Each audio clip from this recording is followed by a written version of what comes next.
इस्लाम इजाजत देता है कि घर से बाहर निकलो, आग को बुझाओ। ये मत मानिए कि सिर्फ मुसलमान टारगेट है। मुसलमान तो पहला टारगेट, दूसरा टारगेट दलित है, तीसरा टारगेट ट्राइबल है, चौथा टारगेट ओबीसी है, पांचवा टारगेट गरीब है, और आखिरी जो मुद्दा है वो ये है कि कैसे इस देश में मनुस्मृति लाया जाए और सारे लोगों को पढ़ाई से रोका जाए और इनके शासन को सदियों सदियों तक जारी किया जाए। ये मुद्दा है। एक्शन क्या होना चाहिए? प्लानिंग ये है कि जिस तरह से इन्होंने मास डिसइंफ्रेंच करने की आपको कोशिश की है, आप अपने को इनफ्रेंचाइज करने की कोशिश कीजिए। कैसे इनफ्रेंचाइज करेंगे? अपने सारे वोटिंग डॉक्यूमेंट्स को प्रॉपर तरीके से सबसे पहले बनाइए। आज ही जा करके हर आदमी अपना आधार कार्ड, अपना इलेक्शन आइडेंटिटी कार्ड, बाकी सारे कार्ड्स सही तरीके से बनवाए। जो आदमी घर शिफ्ट करता है, शिफ्टिंग के बाद मैंने किताब लिखी है, उसमें कहा गया है कि अगर एक दलित और एक मुसलमान अगर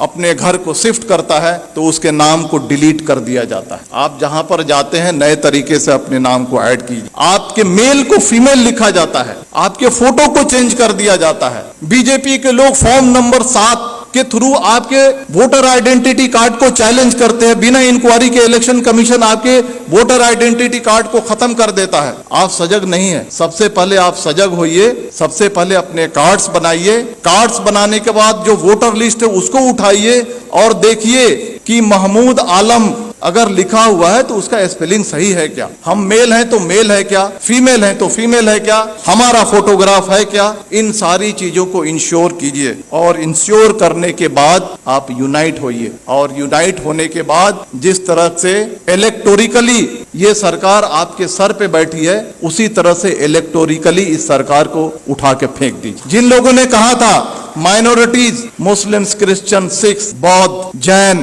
पारसी 19.6% है, लगभग 20% है। दलित 16.5% है, कितना हो गया? 36.5%। ट्राइबल 8.5% है, कितना हो गया? 45% हो गया। अगर सेकुलर जो हमारे ओबीसी हैं और सेकुलर जो हमारे अपर कास्ट हैं, अगर इनको मिला दिया जाए तो हमारी तादाद 60 के ऊपर जाती है। और अगर हम चाह लें प्रॉपर तरीके से यूनाइट हो जाएं, प्रॉपर तरीके से अज़्म कर लें, प्रॉपर तरीके से साइलेंट रेवोल्यूशन के लिए अगर हम तैयार हो जाएं तो इस सरकार को हम इलेक्टोरिकली उखाड़ फेंक सकते हैं और इसके लिए आपको तैयार होने की जरूरत। तो मेरे कहने का मतलब है कि दोस्तों, ये जो सारी चीजें जो आपके सामने फैक्ट्स हो रही हैं, ये हिंसा नहीं है, ये मणिपुर नहीं है, ये कश्मीर नहीं है, ये यूसीसी नहीं है, ये सीएए नहीं है। ये एक ही है कि आपको मास स्केल पे कैसे डिसइंफ्रेंचाइज किया जाए, वोट देने के अधिकार से आपको कैसे वंचित किया जाए। इस बात को समझिए, अपने वोटिंग राइट्स को समझिए। आपकी इस देश में कदर और कीमत क्यों है? क्योंकि आप वोट देते हैं। जिस दिन आपके वोटिंग राइट को खत्म कर दिया जाएगा, आप कीड़े मकोड़े हो जाएंगे। चाहे वो कोई भी समाज हो, चाहे वो दलित समाज हो, ट्राइबल समाज हो या माइनॉरिटी का समाज हो। अपने राइट्स को समझिए, अपने डॉक्यूमेंट्स को बनाइए और आने वाले इलेक्शन में मैं कहना चाहता हूं कि वोट करना ये लगना चाहिए कि 100% दलितों ने, 100% मुसलमानों ने, 100% ट्राइबल ने वोट किया है। और अगर आने वाले इलेक्शन में अगर आप वोट नहीं करते हैं तो समझ जाइए कि आप अपने मजहब को धोखा दे रहे हैं, आप अपने देश को धोखा दे रहे हैं। अगर बाहर आग लगी हो और घर के अंदर अगर हम चैन से बैठते हैं, इस्लाम इसकी इजाजत नहीं देता है। देखिए, आपके सामने जो बातें हो रही हैं आज, इस चर्चा सत्र के 2 पार्ट है। एक पार्ट है यूसीसी और दूसरा पार्ट है मॉब वायलेंस। हम दोनों को अलग अलग चर्चा करेंगे। पहला मैं कहना चाहता हूं, हम यूसीसी को हम लेते हैं। आज से 6 महीना 1 साल पहले आपने देखा होगा कि लव जिहाद और धर्मांतरण इस देश का सबसे पहला मुद्दा था। अलग अलग रियासतें अपने अपने रियासत में कानून बना रही थी। कर्नाटक की बीजेपी सरकार कानून अलग से बना रही है, मध्य प्रदेश की सरकार अलग से कानून बना रही है, हरियाणा की खट्टर सरकार अलग से कानून बना रही है, धामी सरकार अलग से कानून बना रही है, योगी सरकार अलग से कानून बना रही है। मैं आपको कहना चाहता हूं कि हिंदू, मुसलमान, सिख, ईसाई, ये सारे राष्ट्रीय स्तर के मजहब हैं भारत में। अगर एक मजहब से धर्मांतरण करके अगर कोई दूसरे मजहब में जाता है, अगर सरकार को लगता है तो ये राष्ट्रीय समस्या होनी चाहिए, तो सरकार एक कानून बना करके इस समस्या को हल क्यों नहीं करती है? मल्टीपल स्टेट्स में मल्टीपल कानून क्यों बनते हैं? सरकार का मकसद है कि लव जिहाद और धर्मांतरण के जरिए जो हमारा जो सामाजिक स्पेस है उसको कम्युनलाइज किया जाए और जो इलेक्शन का जो माहौल है उसको पोलराइज किया जाए और पॉलिटिकल बेनिफिट उठाया जाए। तो बीजेपी का जो एजेंडा है, चाहे वो लव जिहाद हो,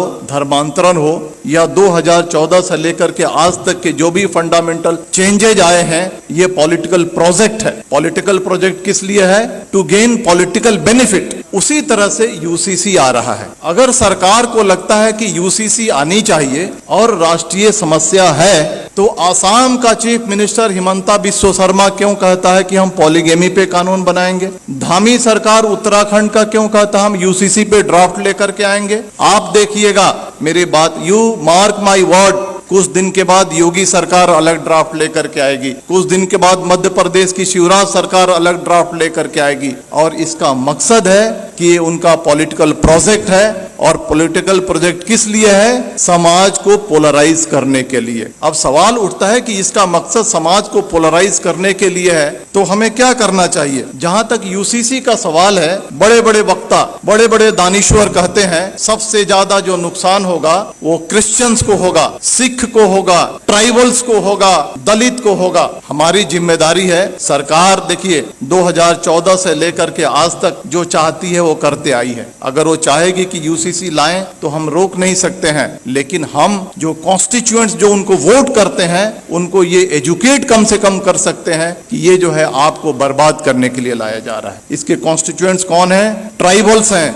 दलित हैं, मुस्लिम्स हैं, अदर माइनॉरिटीज हैं। इन सब को हमको एजुकेट करना है कि आपके different language, different culture, different रहन सहन आपके मजहब को बर्बाद करने के लिए लाया जा रहा है। और ये हिंदू कल्चर नहीं थोपा जा रहा है, ये Brahminical mindset, upper caste Hindu mentality को कमजोरों पे थोकने की ये साजिश है। इसके लिए हमको देश को आगाह करने की जरूरत है। अब आते हैं मॉब वायलेंस में, क्योंकि वो ज्यादा देश के सामने एक बड़ा समस्या है। आपने देखा होगा कि जब भी मॉब वायलेंस होता है तो इसके दो पार्ट हैं कि जो बातें रिपीट हो रही हैं उसको बोलने की जरूरत नहीं है। जो पेपर में आता है, जो सोशल मीडिया पे आता है, जो वक्ताओं ने कहा, it's a matter of record, उसको रिपीट करने की जरूरत नहीं। हम क्या नया रखते हैं उसका ज्यादा महत्व है। मॉब वायलेंस के दो पार्ट हैं, एक जो एक्चुअल जो विजिलेंटे ग्रुप और एक सरकार जो खामोशी से उसका सपोर्ट करती है। जो विजिलेंटे ग्रुप है, जो एक्चुअल क्राइम कमिट करता है, आज फ्रीली घूम रहा है,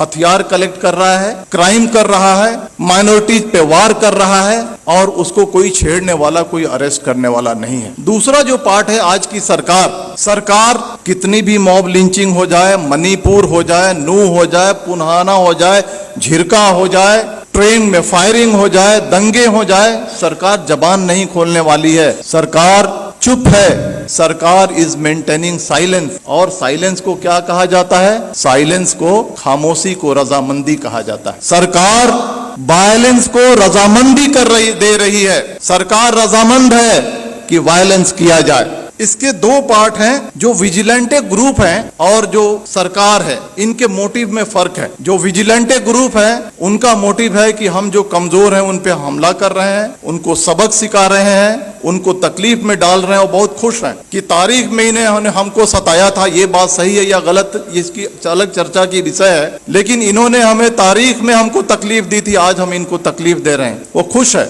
वो इलिटरेट, कम पढ़ा लिखा आदमी जो विजिलेंटे ग्रुप है खुश है। लेकिन जो सरकार, जो ऑर्गेनाइजेशन आरएसएस इस देश को चला रही है, उनका जो एजेंडा है वो एजेंडा बिल्कुल ही अलग है। वो एजेंडा है मास डिसइनफ्रेंचाइजमेंट की, यानी मास स्केल पे आपको वोट देने से वंचित किया जाए। इसको मैं समझाऊंगा, आप मुत्तफिक नहीं होंगे मेरी बातों से, लेकिन मैं समझाऊंगा। 19वीं सदी में सदर्न अमेरिका में Jim Crow system of mass disenfranchisement लागू किया गया था। कोर्ट ने भी इसकी इजाजत दी थी। यह क्या है कि छोटे मोटे क्राइम में आपको पनिशमेंट हो जाए, किसी तरह की आपने अनुशासनहीनता कर दी, किसी तरह से आपने अपने लाइफ को थोड़ा सा डेविएट कर लिया, इन सारे मुद्दों पे आपको वोट देने की राइट को छीन लिया जाएगा। This is the Jim Crow system of mass disenfranchisement. वही सिस्टम सरकार धीरे धीरे इस देश में लागू करना चाहती है। चाहे वो कश्मीर का मुद्दा हो, चाहे वो मणिपुर का मुद्दा हो, चाहे वो बुलडोजर का मुद्दा हो, चाहे वो CAA का मुद्दा हो, चाहे वो UCC का मुद्दा हो, ये 5 चीजें मैंने आपके सामने रखी हैं। ये पांचों जो मुद्दे हैं